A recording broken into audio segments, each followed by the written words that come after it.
Okay, let's turn back into the kid. He's not the neighbor, it's Bryce. Okay, It is okay. Bryce. You're not Z.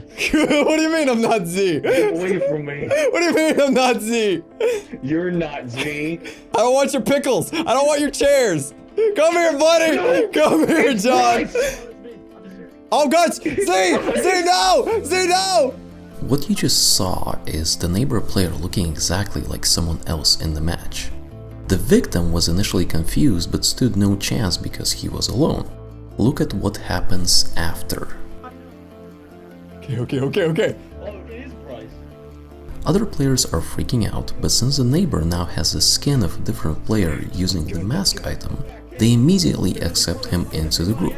With a mask, you look exactly like another player, down to the nickname. Our idea here was to create situations similar to that scene from John Carpenter's The Thing. You know exactly which one I'm talking about. And boy are these situations fun. I'm Alex Nichiporchik, CEO of TinyBuild, here to give you a producer's update on Secret Neighbor. Do let us know in the comments what kind of topics you'd like to hear more about. Today I'll give you the rundown of what's been happening with Secret Neighbor, the Hello Neighbor multiplayer game, over the past couple of months. Now, we've done 2 semi-public tests so far. The first one happened in August with a very basic version to test out the core loop. The second concluded this week, and we've learned a lot of things that work in the game and things that need our attention and need to be fixed. Before we get into the details, I know you're all wondering when you'll get to play. Before we give the alpha into the hands of fans, we need to figure out a few things like matchmaking and how do we rate players, and maybe we allow players to rate each other. The last thing you want to do in a game like this is constantly get matchmade with, people who scream and a lot. It's a lot of fun to play with friends right now, and we need to solidify that experience first before moving on to playing with people you don't know, or playing with randoms.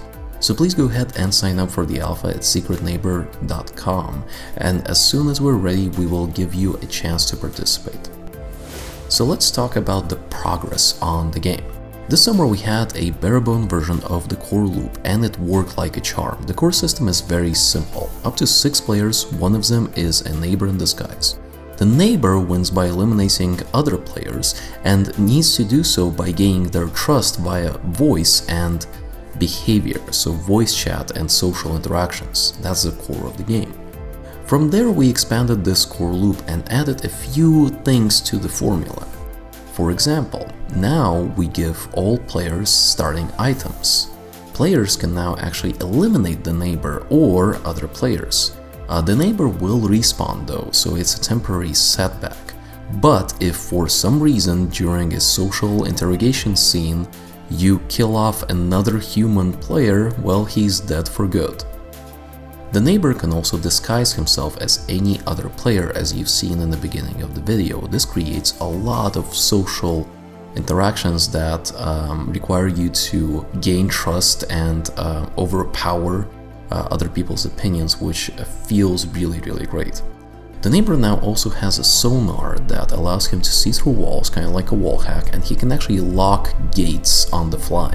So he can see where players are and lock them in or try and separate them. It's a lot of fun.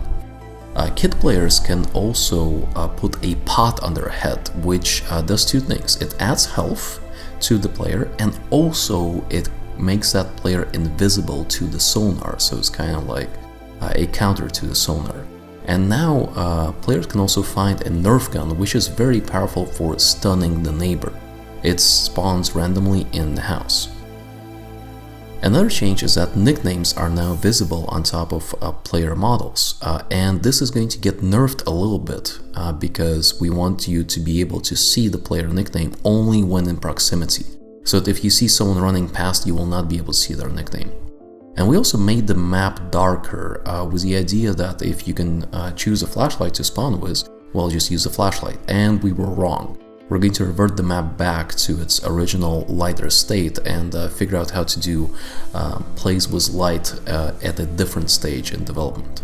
Now, all of these mechanics together create a fun role-playing experience. We had a few situations where two identical players would be standing and shouting at each other, and a group of people would hold them at quote-unquote gunpoint, well, technically box point. They would basically be monitoring them while others scavenge for items around the house. So, if you eliminate the neighbor player, it is fine and everyone trusts each other. But there were situations where for some reason we ended up eliminating not the neighbor player. And in that situation, the neighbor player typically runs off with a maniac laugh. Yes, look at this! Remember this, Delirious? Oh my God! Remember this? Help! Help! It's a great experience that I haven't really experienced in video game form before.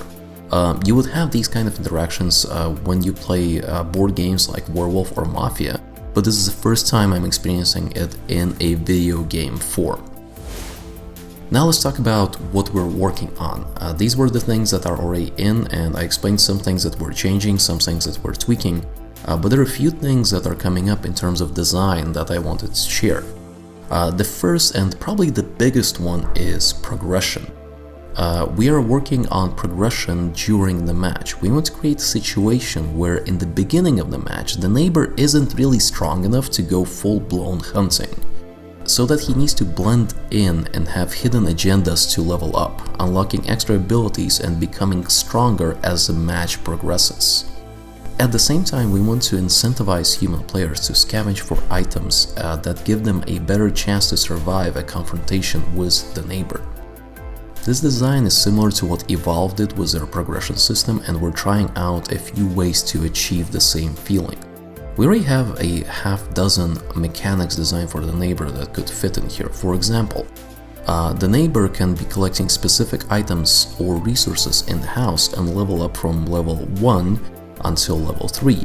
And at level 2 he'd get faster movement speed and an additional random item that is also assigned to tier 2. So this way every match would feel different depending on which items you get.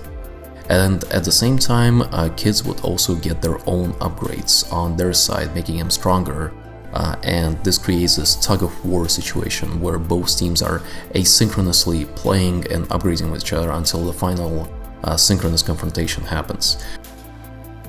We're also working on voice chat upgrades. Right now we're using a peer-to-peer system for proximity voice chat, and it's not as reliable as we'd like.